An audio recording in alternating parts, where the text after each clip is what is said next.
히브리서 저자는 이 제사법과 율법을 자꾸 상호 교환적으로 사용해요. 율법이라고 얘기할 때도 히브리서 저자는 일종의 제사를 염두에 두고 율법을 얘기하는 경우가 많이 있어요. 그래서 10장 1절에 보면 율법은 장차 올 좋은 일의 그림자일 뿐이요 참 형상이 아니다 라면서 10장 1절 후반절에 해마다 드리는 같은 제사로 하면서 제사에 관한 얘기를 좀 하고 있거든요.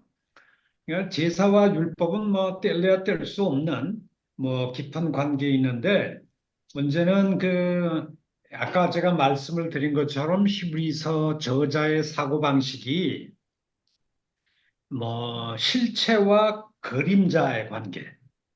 구약은 그림자라고 하면은 신약은 리얼리티, 실체다. 근데 이 실체, 진짜죠, 진짜. true, substance, reality. 그림자는 하나의 그냥 예표에 불과하고 실체는 아니죠. 모형에 불과하다. 이런 그 대립 구조가 이제 10장에도 나오고 히브리서 전체에 나오는데 특별히 땅에 있는 것은 그림자, 실체가 아닌 모형에 불과하고 Thank you. 영원한 것, 영원한 실체는 좀 더 하늘에 속해 있어요. 하늘과 땅의 이원론을 가지고 지금 메시지를 좀 쫙 끌고 가고 있다. 그리고 뿐만 아니라 현재 있는 것, 지상에 있는 것들은 좀 다 현재 있는 것들인데 이 현재 있는 것들은 장차 올 것의 그림자다. 여기 장차 올 좋은 일의 그림자, 장차 올 것이라고 하는 것은 현재와 장차를 시간적으로 대조하는 거 아니에요? 현재는 그림자고 미래의 것이 장차 미래의 것이 완전한 그 실체라는 얘기 아니에요? 그러니까 땅과 하늘 그리고 현재와 미래 이 이원론적인 사고 방식 속에서 지금 이 율법과 제사 제도를 얘기를 하고 있다 이렇게 볼 수 있죠. 그러면 10장 1절을 보면 이 지상에 있는 율법이 규정하고 있는 제사법이라고 하는 것은 한마디로 장차 올 영원한 제사의 그림자일 뿐이고 참 형상이 아니다. 그러면서 지상의 제사 제도의 약점을 얘기하고 있는데요. 해마다 늘 드리는 같은 동일한 제사로는 그 나오는 자들 온전히 온전하게 만들 수 없다. 이 온전하게 만들 수 없다라고 하는 뜻은 사람을 온전한 사람, 정말 정말 변하여 새 사람이 되게 만드는. 그러니까 제사에 두 가지 목표가 있는데요. 이미 저질러 놓은 이런 개별 죄를 사죄하고 사면하고 하는 것도 뭐 제사법의 중요한 목표지만 그러나 더 큰 문제는 개별적인 이미 행해진 죄를 용서한다 할지라도 계속 죄를 짓잖아요. 우리 죄성 자체가 있다 보니까. 그러니까 한마디로 우리 인간 자체를 변화시키지 않으면 아무리 개별적인 죄를 다 사죄한다 할지라도 내일 또 가서 죄 짓는데 그럼 또 가서 또 예루살렘 성전에 올라가서 또 이렇게 뭐 제사 드리고 그리고 그 다음날 가서 또 죄 짓고 먹고 다음날 성전에 가서 또 이런 일이 계속 반복된다는 거예요. 그러니까 제사 제도의 궁극적인 목표는 이미 저질러 놓은 죄를 사죄하는 데도 있지만 사람 자체를 변하여 새 피조물이 되게 하고 그런 일을 한 것이다.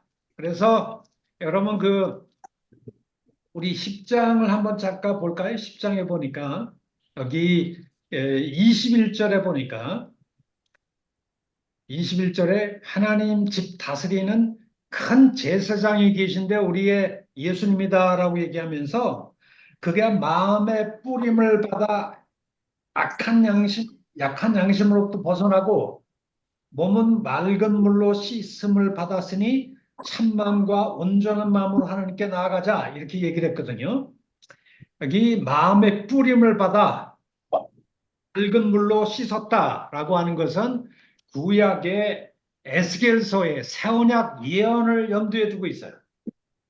여러분 구약을 한번 잠깐 읽어볼까요? 에스겔서 36장입니다. 구약의 에스겔서 36장.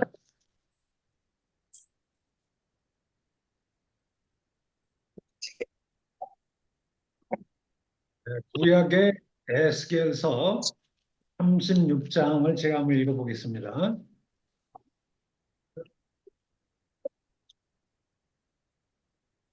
예, 20절, 16절, 30, 36장 25절.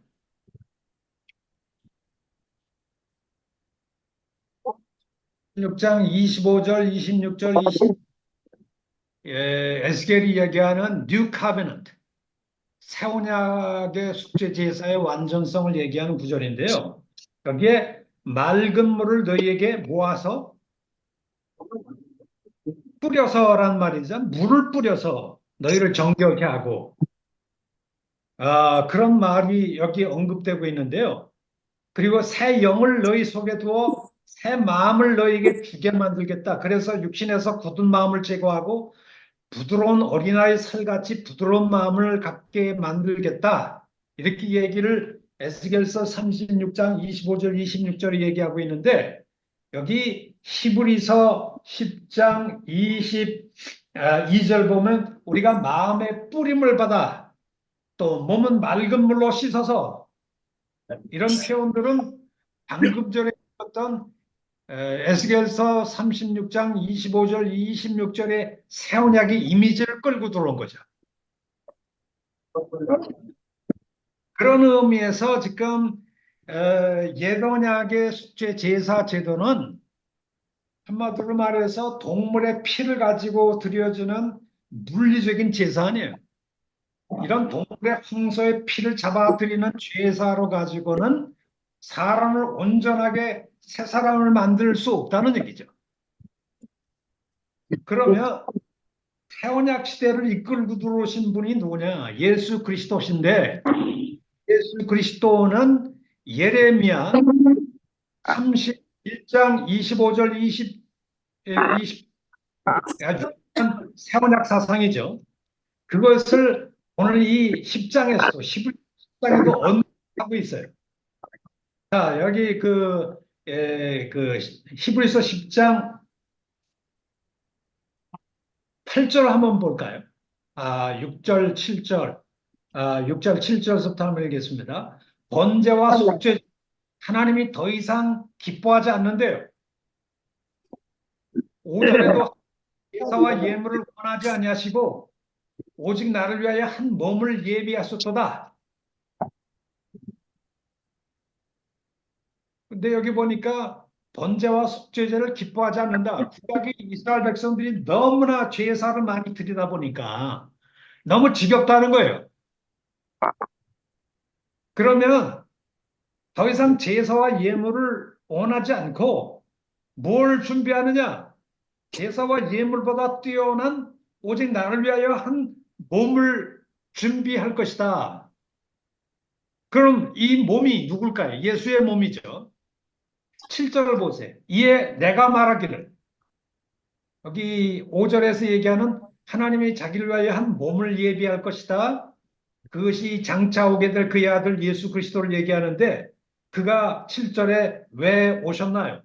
내가 말하기 하나님 보시옵소서 예레미야에서 두루마리택에 나를 가여 기록한 예레미야 31장 25절 8절에 기록한 것 그 뜻을 새 언약의 그 비전을 하나님이 말씀하신 새 언약에 담겨져 있는 하나님의 그 보다 숭고한 뜻을 내가 행하러 왔나이다. 그럼 8절에 보니까 위에 말씀하실 주께서 제사와 예물과 번제와 속죄제는 원하지 아니하시고 기뻐하지 아니하신다. 다 이런 것들은 다 구약의 율법을 따라 드리는 속죄 제사법이었는데 이런 것들은 다 이제 필요 없다는 거예요. 9절에 그 후에 말씀하시길 보시옵소서 내가 예레미야 또 에스겔서가 약속한 그 새 언약의 비전의 뜻을 내가 행하러 왔나이다. 그러면서 첫째 것은 폐하심은 둘째 것을 세우려 하십니다. 한마디로 예수님은 옛 언약의 모든 것을 다 폐기하고 새 언약의 속죄 제사를 이루기 위해서 오셨다. 오늘 왜 갑자기 자, 그러면 11절에 보니까 제사장마다 매일 서서 섬기며 자주 같은 제사를 드리되 이 제사는 옛 언약의 속죄 제사는 언제나 죄를 없이 하지 못한다. 언제든지 사람을 온전하게 하지 못한다. 그런데 오직 그리스도는 죄를 위하여 단 한 번 영원한 제사를 드리사 지금은 영원한 제사장으로 하늘 지성소의 하나님 우편에 지금 계시다는 거예요. 그래서 14절에 보니까 그가 거룩한 자 된 자들 한 번의 제사로 십자가의 그 피로서 영원히 온전하게 하셨다. 그러면서 15절, 16절에 예레미야서를 살짝 언급하고 있어요. 또한 성령이 우리에게 증언하시되 어디서 증언하셨나요? 예레미야 31장 25절, 25절에 하나님께서 예레미야를 통해서 앞으로 장차 새언약 시대가 도래가 될 터인데 그 새언약 구절을 이 히브리서가 언급하면서 16절에 주께서 이르시되 그날 이후로 그러니까 새언약 시대가 도래가 되면 그들과 맺을 새 언약이 이것이라 그러면서 나의 율법을 그들의 마음에 새기고 그들의 생각에 기록하겠다.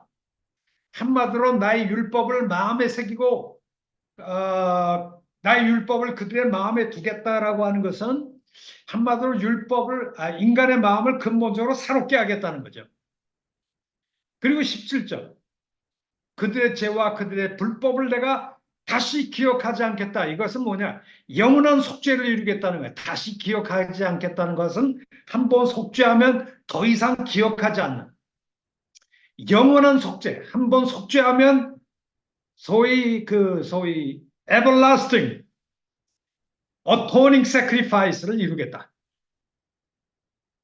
그 일이 17절에 얘기하는 그들의 죄와 그들의 불법을 다시 기억하지 않게 하겠다. 영원한 속죄를 이루겠다는 것이 언제 이루어졌나? 예수님의 십자가를 통해서 이루어졌죠. 바로 예수님이 예레미야가 얘기한 그 두루마리 책, 그러니까 예레미야와 에스겔서가 얘기하는 그 말씀을 이루러 내가 왔다. 구약의 속죄 제사, 동물 제사 더 이상 필요 없다. 예레미야가 얘기하는 에스겔서가 얘기하는 그런 영원한 속죄를 이루게 왔다. 그 시대가 오면 어떤 장점이 있나요? 하나님의 율법을 우리 마음판에 새겨서 율법의 내면화가 이루어질 것이다. 성문화된 기록된 율법은 더 이상 필요 없다 이거죠. 성령을 통해서 우리의 마음을 근본적으로 변화시킴으로써 율법의 근본 정신, 하나님의 뜻을 다 성령의 감동을 받아 즉각적으로 예민하게 아는 그런 시대를 이루게 될 것이다. 그리고 변화된 새로운 마음으로 하나님께 기쁘게 순종할 수 있는 그런 시대가 이루게 될 것이다. 그래서 10장 여러분 그 6절서부터 17절까지는 예레미야 31장 25절 28절을 얘기하고 있고요. 아까 제가 말씀드린 그 히브리서 10장 22절 23절 24절은 에스겔서 이미지를 끌어들이고 있죠. 우리가 마음의 뿌림을 받아 악한 양심으로부터 벗어나고 몸은 맑은 물로 씻음을 받았으니 참 마음과 온전함과 믿음으로 하나님께 나아가자. 그리고 모이기를 패하지 말고 서로 돌아보아 사랑과 선행을 격려하며 이게 마음의 변화, 악한 양심에서 벗어나서 마음이 새롭게 되고 씻음과 정결함을 받아서 참마음과 온전한 믿음으로 하나님께 나아가는 사람. 그래서 사랑과 선행을 서로 독려하면서 살아가는 새 언약 공동체. 이런 공동체를 누가 세우기 위해 오셨느냐? 새 언약의 속죄 제사를 누가 이루기 위해서 오셨느냐? 여러분 누가복음 21장을 한번 가볼까요? 새 언약이 누구를 통해서 이루어졌는지를 누가를 통해서 우리가 좀 이해할 필요가 있는데요.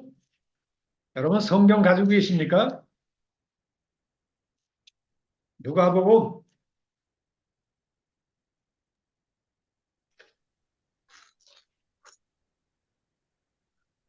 누가복음 몇 장이냐면요.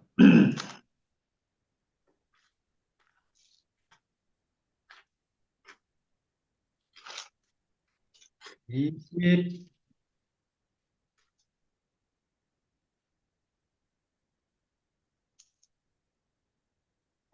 22장인 것 같은데요. 자, 22장에 몇 절이냐 하면 20절을 한번 보시겠습니다. 20절. 누가복음 22장 20절. 소위 마지막 만찬을 얘기하는 그 구절 속에서 예수님이 제자들에게 이런 말씀하셨어요. 떡을 가져 감사기도 하시고 떼어 그들에게 주시면서 이것을 너희를 위하여 주는 내 몸이라. 너희가 이를 행하여 나를 기념하라. 저녁 먹은 후에 잔도 포도잔도 그와 같이 이렇게 하여 이르시되 이 잔은 내 피로 세우는 새 언약이니 이런 말씀을 하고 이는 너희를 위하여 붓는 것이다. 여기에 중요한 표현이 내 피로 세우는 새 언약이다. 새 언약은 뭘로 세워지나요? 뭘로 성립되나요? 뭘로 established? 수립되나요? 예수 내 그리스도. 피로 세워진다는 거예요. 내 피로. 예수 그리스도. 예수님의 이 포도주잔은 예수님의 죽음의 피를 상징하는데요. 포도잔이 원래 붓잖아요. 그 포도잔의 그 피를 예수님의 죽음을 앞두고 6월절 날 십자가를 바로 앞두고 포도잔을 나오면서 이 잔은 너희를 위하여 붓는 나의 피다라고 얘기를 하면서 바로 새언약 시대는 새언약은 나의 십자가의 피로 세워지는 것이다. 그러니까 십자가에 예수님의 죽음이 없으면 새언약도 없다는 거예요. 바로 이 새언약의 희생제사 New Covenant Sacrifice가 예수님의 십자가 죽음이죠. New Covenant Sacrifice. 예, 예수님의 그 새언약 시대가 예수님의 십자가 죽음을 통해서 새언약 시대가 쫙 이제 도래가 됐는데요. 그러므로 이 십자가를 강조하지 않는 복음은 복음이 아니죠. 왜? 그 십자가를 통해서 우리가 정말 뭐라고 그럴까요? 낡은 옛 제사법을 이제 다 폐기처분 시켜버리고, 왜? 사람은 온전히 못하니까요. 예레미야가 얘기한 대로 정말 옛 언약 하에서 이스라엘 백성들이 계속 율법을 파기하고 불순종하는 이 반역적인 불순종, 이걸 옛 언약 하에서는 옛 언약의 속죄 제사를 통해서는 우리 내면에 있는 마음속에 있는 이 고질적인 반역성이 치유가 안 된다는 거예요. 아멘. 물론 우리가 지은 죄를 개별적으로 용서하고 사죄하고 뭐 이런 일을 구약의 뭐 수많은 속죄 제사를 통해서 이루어진다고 했지만 사람을 온전히 변화 못 시킨다는 거예요. 사람을 온전히 변화시키는 것은 예수 그리스도의 십자가 구속, 죽음. 예수님은 자기의 죽음을 새 언약의 희생 제사로 이해를 했거든요. 아멘. 그런데 바로 이 새 언약 시대의 또 다른 중요한 특징이 성령이에요. 늘 바울의 성령론은 늘 성령, 새 언약의 성령과 깊이 연관되어 있어요. 성령은 바로 예수의 십자가 구속을 경험한 자들에게 예수님이 성령을 부어주시거든요. 예수님이 죽으시고 부활하셔서 하나님 보좌 우편에 올라가신 다음에 하나님 아버지에게 성령을 달라고 요청하셔서 이제 성령을 주고 안 주는 모든 전권을 누가 가지고 계신가요? 예수님이 가지고 계세요. 이 예수님이 십자가를 경험한 오순절을 위해 모든 자기를 믿는 사람에게 오순절 성령을 왕창 쏟아 부어주심으로 십자가의 구속을 통해서 변화된 우리에게 하나님 백성답게 살아갈 능력을 성령이 부어주신단 말이에요. 그러니까 새 언약 시대를 이끌어가는 두 가지 중심 특징이 뭔가요? 오늘날 우리 시대가 새 언약 시대다. 이걸 알 수 있는 두 가지 큰 기둥과 같은 특징이 있는데 하나는 예, 십자가 하나는 구원 사건이고요. 두 성령, 번째는 그리스도의 역사는 성령의 사건. 성령의 성령. 능력이에요. 이 십자가와 성령, 이것이 오늘날 우리 세원약 백성들이 가지고 있는 우월성이죠. 이 시대를 누가 여셨다? 예수님이 예수 여셨다는 그리스도. 거예요.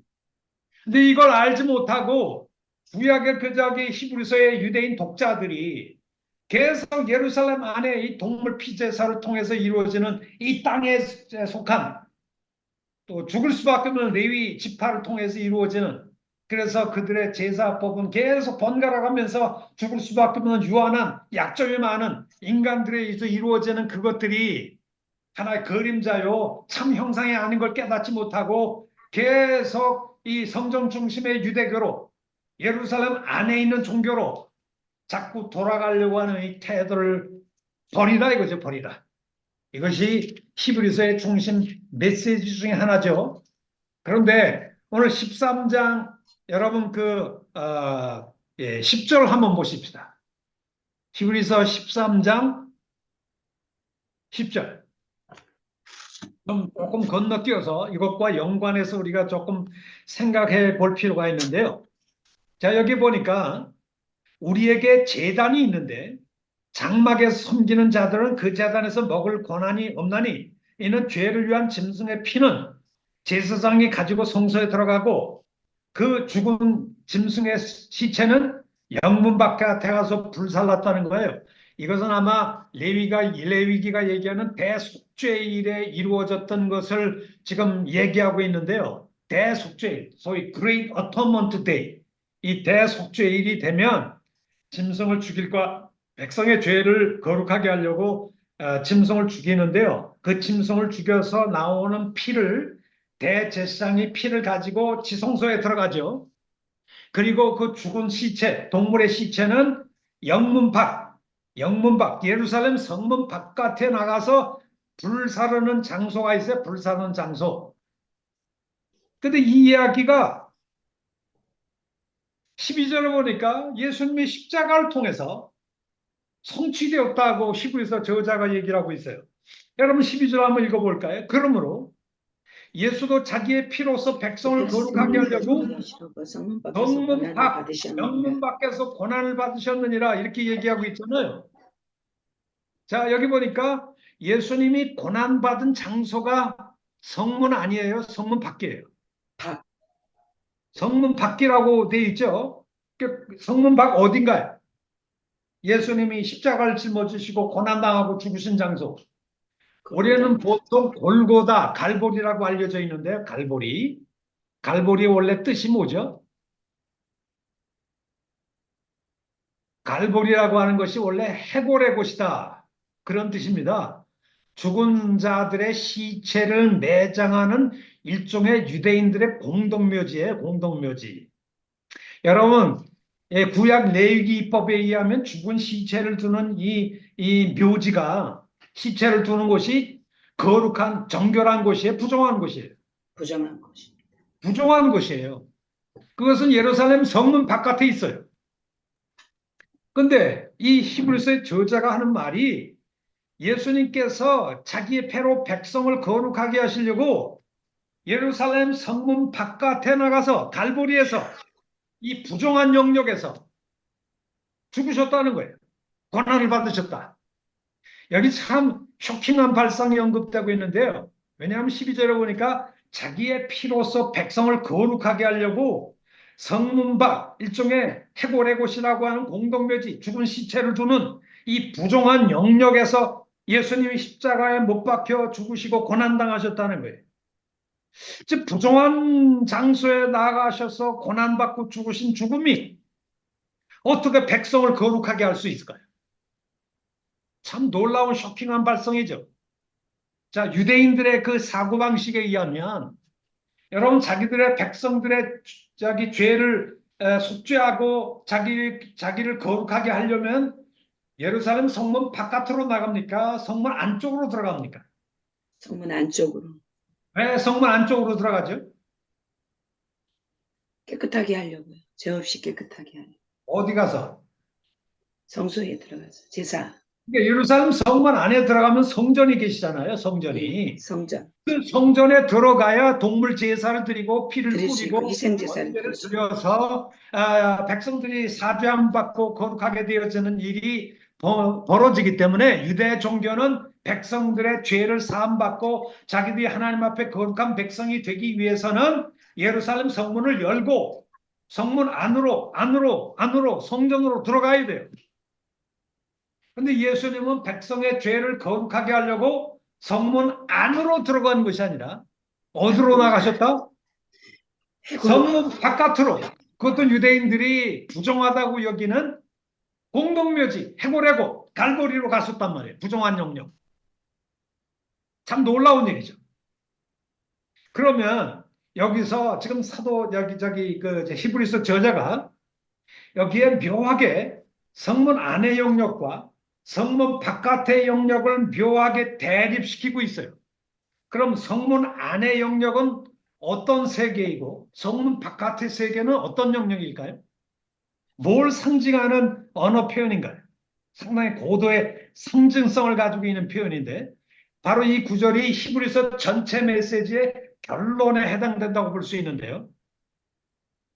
그러면 성문 안의 영역과 성문 바깥의 영역은 뭘 상징하는 세계입니까? 여러분, 예루살렘 성문 안으로 들어가면 성전이 있고 제사장이 있고 또 그다음에 제사법도 있고 동물 피제사 모든 것들이 다 있잖아요. 그러니까 한마디로 성문 안의 세계는 성전 중심의 유대교의 세계다라고 볼 수가 있겠죠.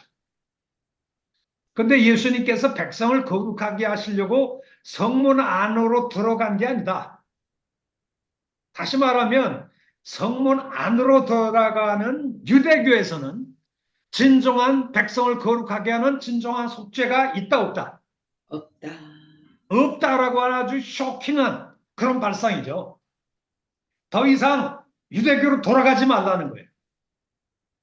여러분, 저기 예루살렘 성문 안의 공간 세계는 성전 중심의 유대교를 얘기하고 있는데 성전은 뭐 하는 곳인가요?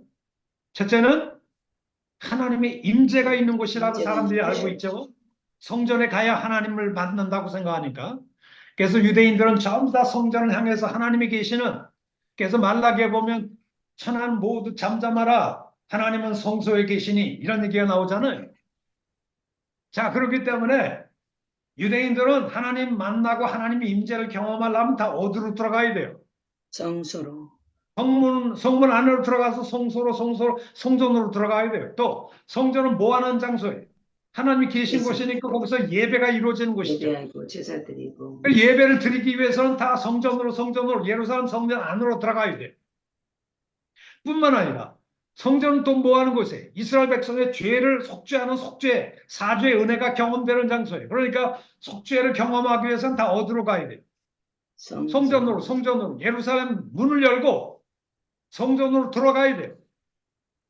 그런데 이 히브리서 저자는 백성을 거룩하게 하시려고 예수님은 자기의 죽음을 짊어지고 십자가를 짊어지고 예루살렘 성문 안에 성전에 유대교로 들어간 게 아니다 이거예요. 쉽게 말하면 유대교회는 성전 중심의 유대교회는 하나님의 임재도 참된 예배도 진정한 사죄의 은혜도 유대교회는 있다 없다? 없다. 없다는 거예요.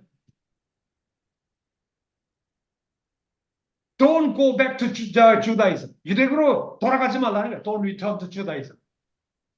유대교는 기껏해야 구약의 동물 제사, 레위 반차를 이루어져 있는 땅에 속한 제사법이고 영원한 제사가 아니고 지나가는 덧없는 사라져가고 없어져가는 그런 제사법이란 말이에요. 우리의 영원한 것은 하늘에 있고 우리의 영원한 가치를 가지고 있는 모든 것들은 다 미래에서 온다는 거예요. 우린 그걸 지금 소망 중에 기다리고 있다는 거예요. 그걸 지금 영원한 하늘의 영원한 그 제사, 장차 우리에게 완성된 형태로 우리에게 오게 될 영원한 진정한 세원에게 속죄의 제사는 지금 예수 그리스도의 십자가를 통해서 이루어져 있다 이거예요.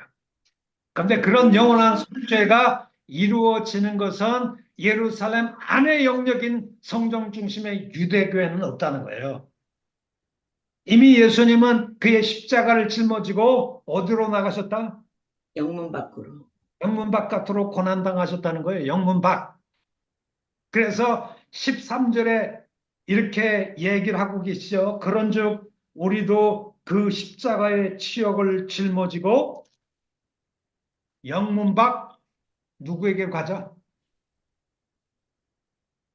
영문 밖 누구에게 가자? 13장 13절. 짊어지고 영문 밖 그에게로 가자. 하나님께로 가자. 그가 누굴까요? 하나님, 하나님이 아니고 예수 그리스도. 12절 보니까 예수님이 정말 영문 밖 자기 피로써 백성을 거룩하게 하려고 성문 바깥으로 나가서 고난 당하셨잖아요. 그러니까 예수님은 오셨으니까 예수 예루살렘 그리스도로 안으로 가자. 들어가는 것이 아니라 십자가를 예수께로. 짊어지고 성문 밖으로 밖에 계신 나가셨다는 거 아니에요. 예수 그럼 이 해골의 곳이라고 불려지는 이 부정한 영역인 예루살렘 밖의 세계는 뭘 상징할까요? 제사함이 예루살렘 성문 모든 바깥 인류가 구원받는 거. 예수 이 그리스도. 부정한 우리가 살고 있는 세상을 상징합니다. 예. 그런데 이 부정한 세상에 예수님은 부정한 사람들을 거룩하게 하려고 십자가를 짊어지고 어디로 나가셨다? 영문 안으로 바깥으로. 네, 켜졌어. 예? 예수님은 자기의 십자가를 짊어지고 성문 바깥으로 나가셨다는 거예요. 부정한 세상으로. 그러면서 13절에 무슨 얘기를 합니까? 그런즉 우리도 그 십자가의 치욕을 짊어지고 영문 밖 누구에게로? 그에게로 가자라고 얘기하고 있잖아요.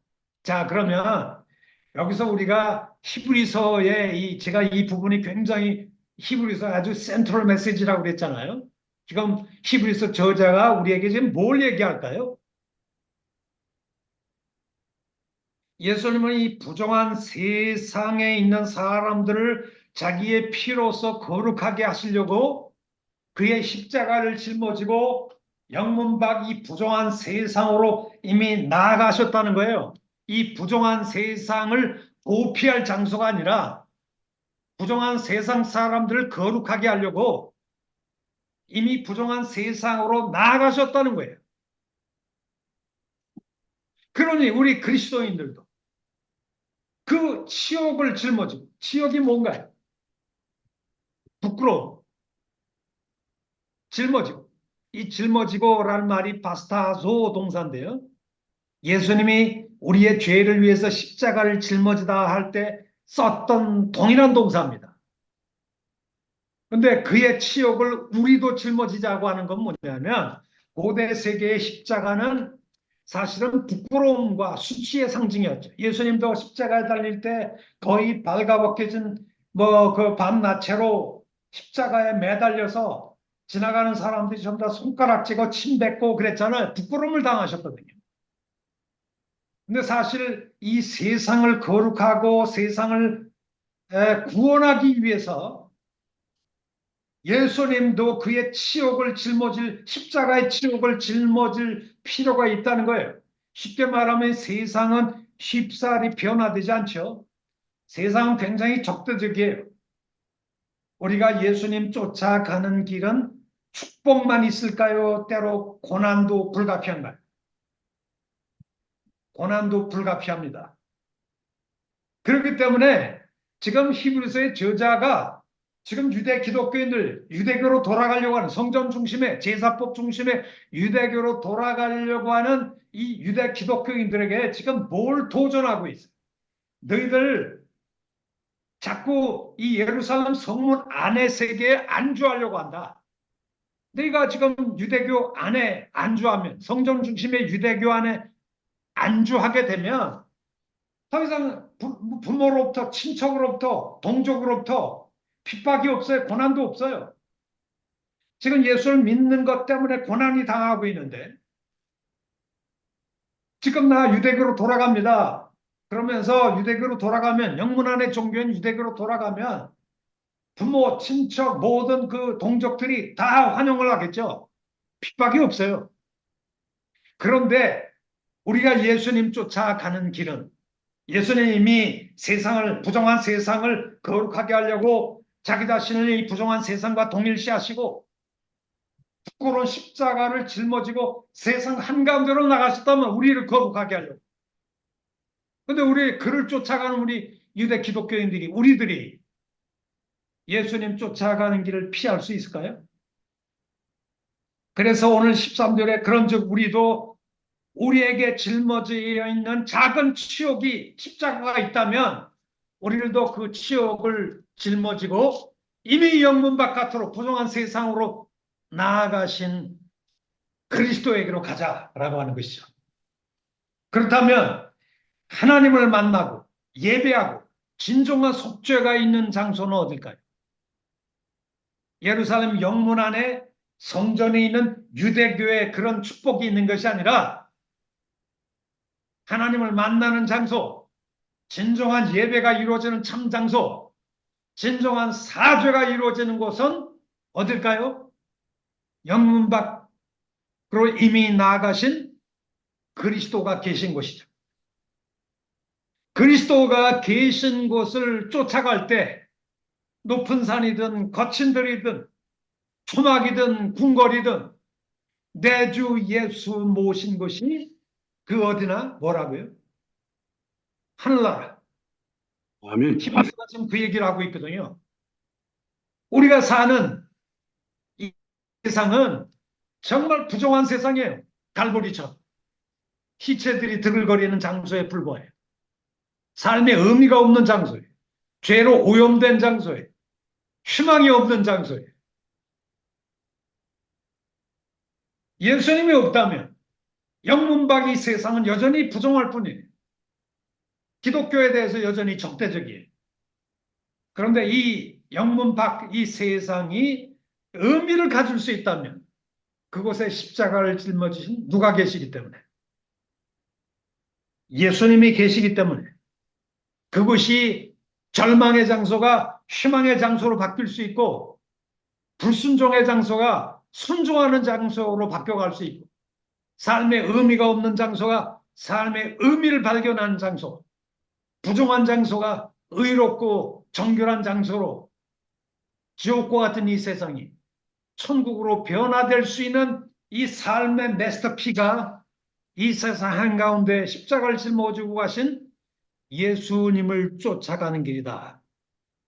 이 말씀은 우리 기독교 히브리서 저자는 어떤 특정한 공간을 신성시하지 않습니다. 예루살렘 아니라는 이 공간을, 유대교는 굉장히 공간주의적인 종교죠. 하나님을 성전 안에 돌집 안에 가둬두려고 하는 것이죠. 돌집 안에 외로이 갇혀 계신 하나님이 진짜 거기 계신다고 생각하는데 하나님은 더 이상 거기에 갇혀 계시지 않는다는 것이죠. 그럼 하나님은 어디 계실까요? 저 몽골 초원이든 아프리카 정글 쪽이든 우리의 직장에 있는 시장 한바닥이든 우리 예수님을 그곳에서 우리가 동행하고 모실 수만 있다면 거기가 바로 하나님 만나는 장소예요. 거기가 바로 천국이 경험될 수 있는 장소다.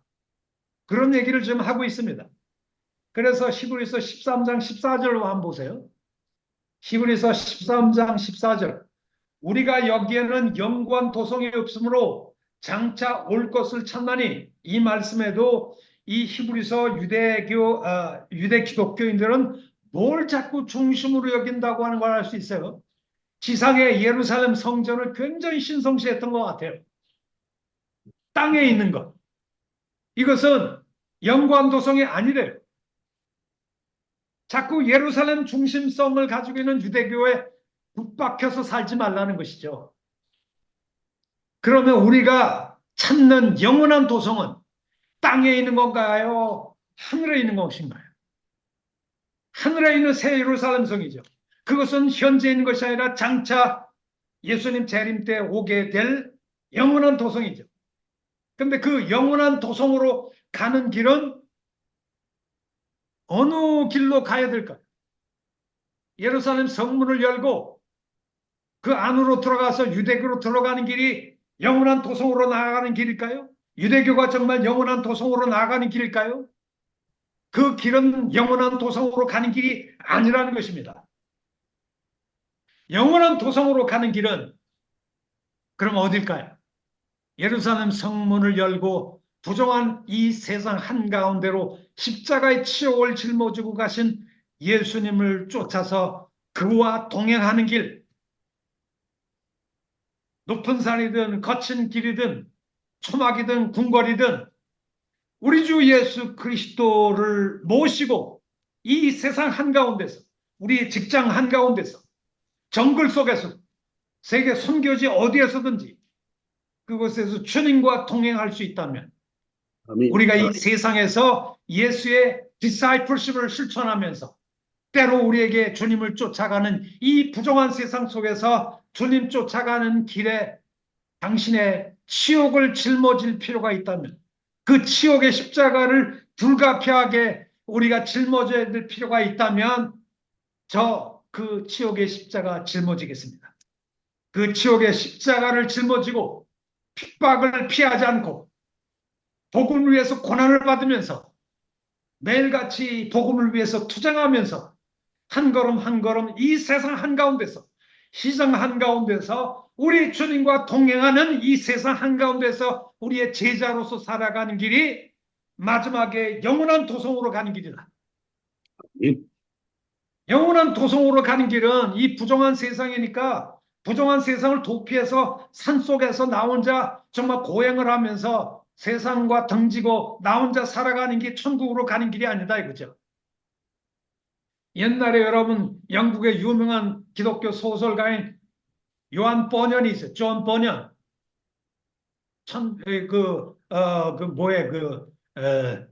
Pilgrimage to the Heaven. 유명한 그 소설이 천국으로 가는 그 여행길을 묘사한 소설이 있는데 거기에 조한 버년이 이 세상을 장망성이라고 묘사를 했어요. 거기에 여러 가지 주인공이 나오는데 주인공 중에 그리스도인이 이 장망성에 살았었는데 하나님께서 이 장차 망할 이 도성이 심판의 불바다로 금방 타오를 것이기 때문에 빨리 이 부정한 세상을 떠나라. 그래서 이 부정한 세상을 떠나서 뭐 주변 이웃들에게 떠나자 그러는데 사람들이 이 세상이 너무 좋으니까 안 떠나잖아요.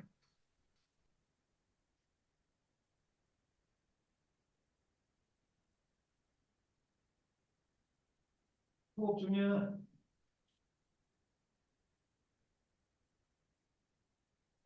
미국에서 제 아들이 전화가 왔네요. 죄송합니다.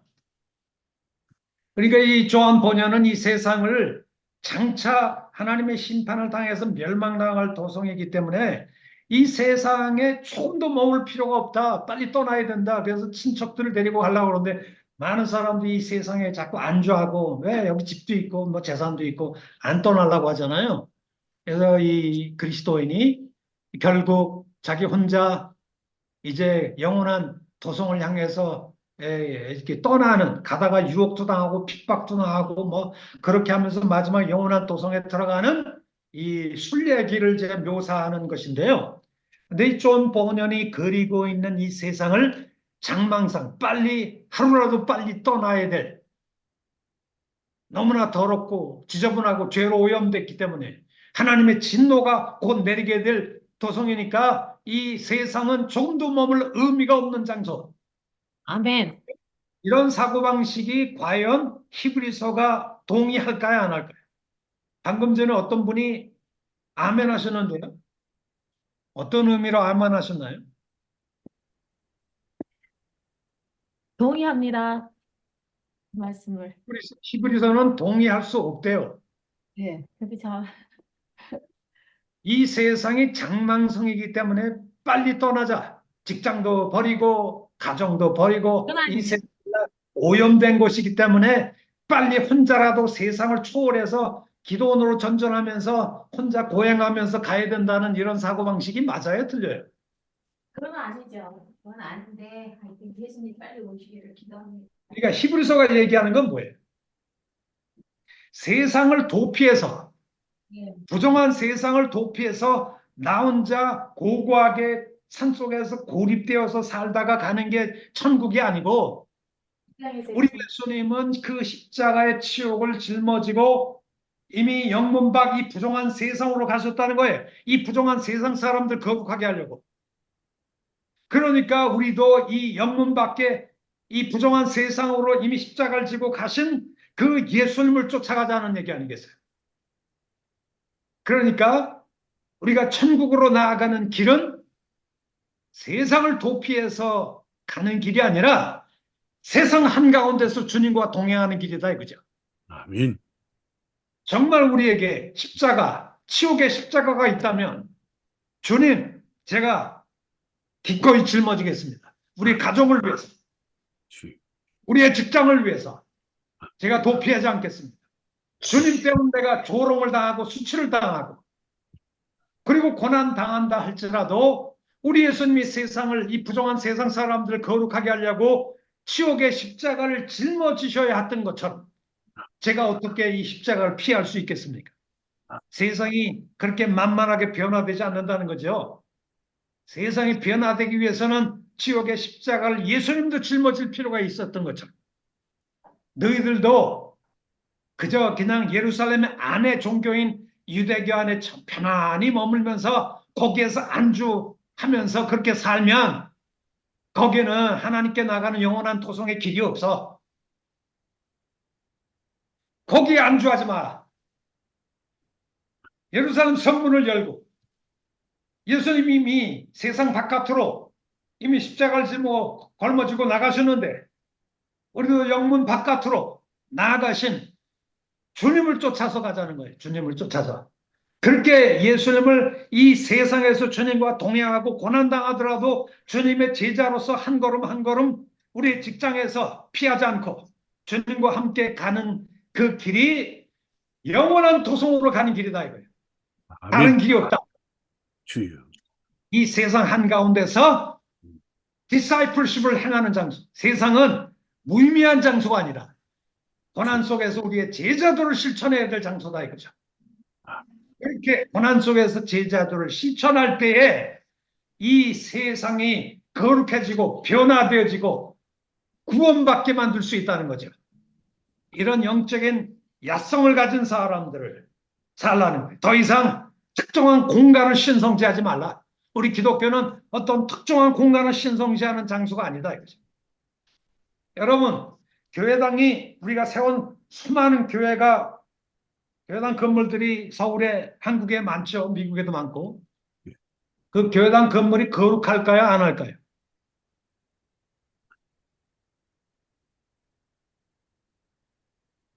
교회당 건물이 거룩한 게 아니라 건물은 하나님. 거룩하지 않습니다. 처치 빌딩이 거룩해야 하는 거예요. 거룩해요. 건물은 거룩하지 않습니다. 예. 건물이 왜 거룩해? 거룩하지 않지. 예수 그리스도가 계시니까 거룩한 거지.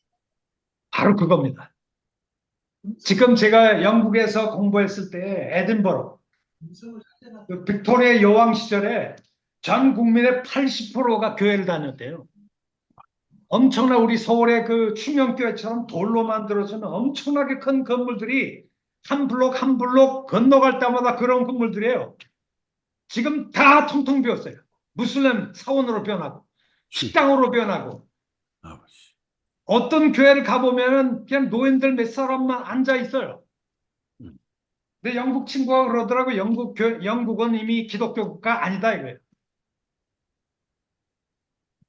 왜 그 건물들이 다 버려졌을까요? 아무리 화려하게 집을 지었다 할지라도 이미 거기에 누가 떠나셨어요? 예수 그리스도. 예수님이 떠나셨어요. 교회당 건물 중요합니다. 모임의 장소로. 그러나 그 건물에서 우리 예수님이 떠나면 그것은 그냥 레스토랑으로 바뀔 수도 있어요. 그 건물 자체가 본연적으로 거룩한 게 아니에요. 우리의 삶이, 영역이 거룩한 것은 예수님이 그곳에 계시기 때문에 그렇습니다. 우리 예수님이 계신다면 초막이든 궁궐이든 초원이든 사막이든 우리 예수님만 모신다면 바로 그것이 영원한 하나님 나라로 통하는 관문이 될 수 있어요. 바로 이 사실을 히브리서 저자가 얘기하고 있다. Don't return to Judaism. 옛 종교 돌아가지 말라는 것이죠.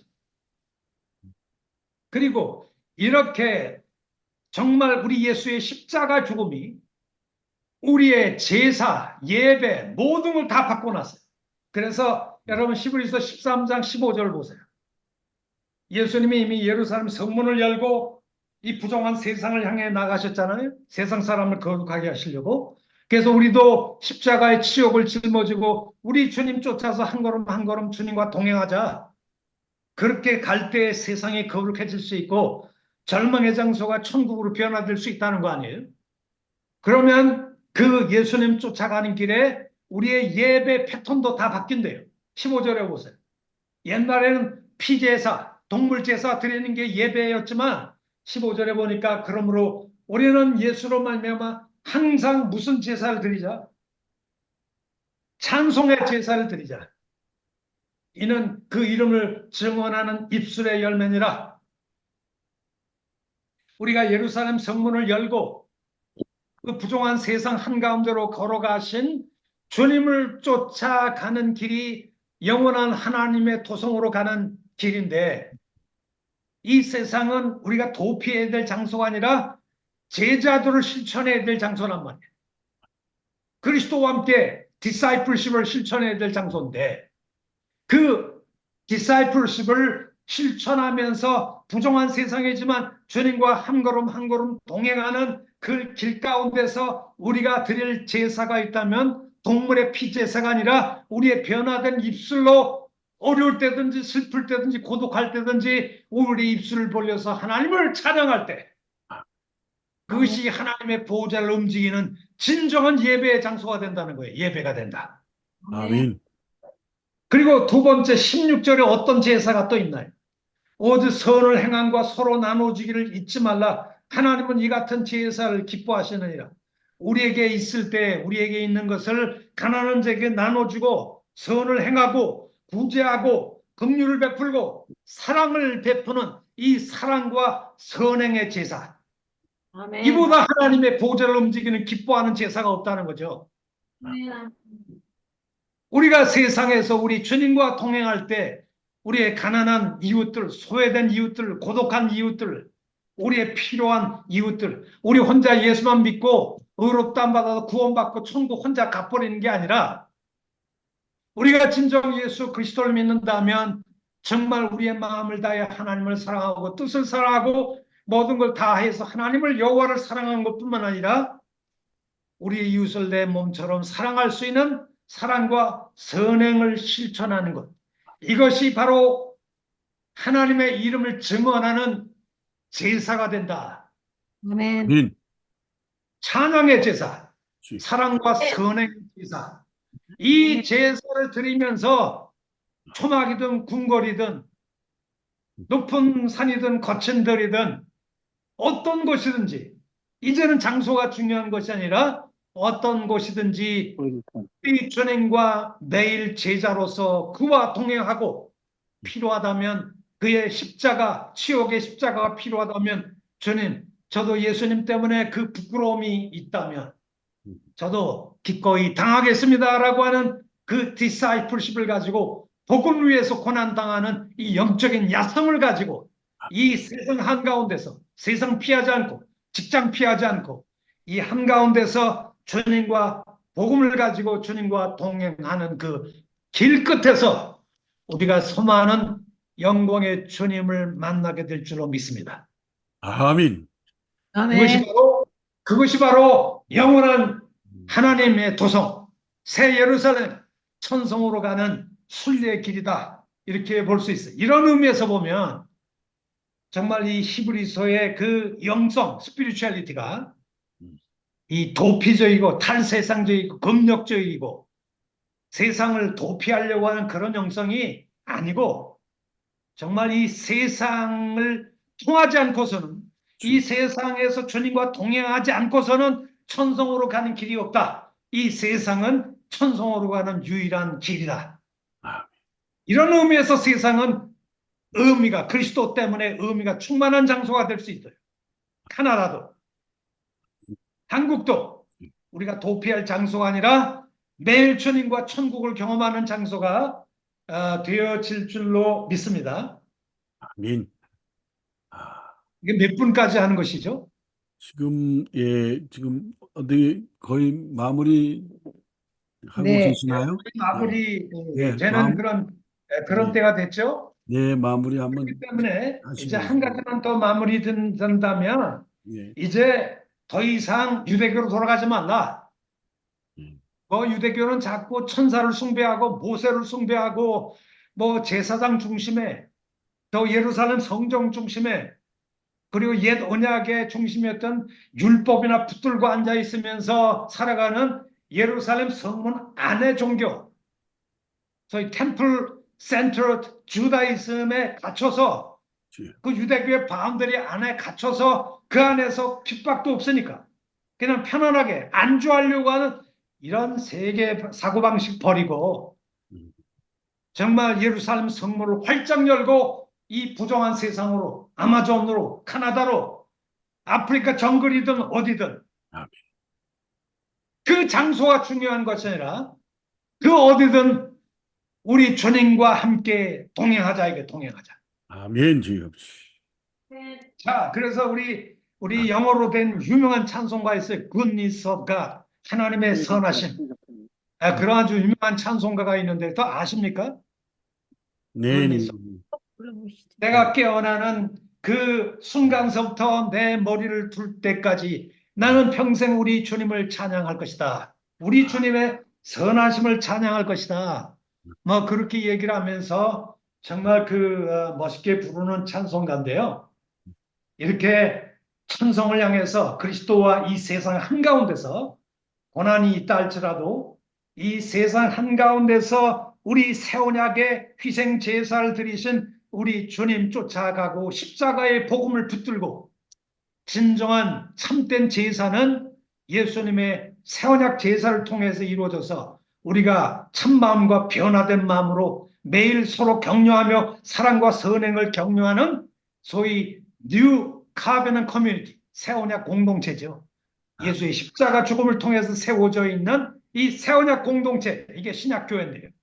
이 정체성을 뚜렷이 하고 왜 이 새 언약 공동체가 옛 언약 공동체인 유대교와 어떤 차별성이 있는지를 충분히 깨닫고 예수 그리스도가 얼마나 위대한 존재인가, 우리의 구원을 어떻게 완성한 분인가, 천국으로 들어가는 마지막 우리의 길 안내자요, 우리의 구원자요, 영원한 제사장으로서 지금도 우리를 위해서 하늘 지성소에서 우리의 대제사장으로서 우리를 변호하시고 기도하시는 그 예수님 쫓아서 천성을 향해서 가는 진정한 필그림이지, 순례자의 길을 이 세상 한가운데서 걸어가는데 이 길 가운데서 나홀로 가는 것이 아니라 11장에 보니까 우리와 함께 걸어가는 믿음의 위대한 선배들이 많다는 거예요.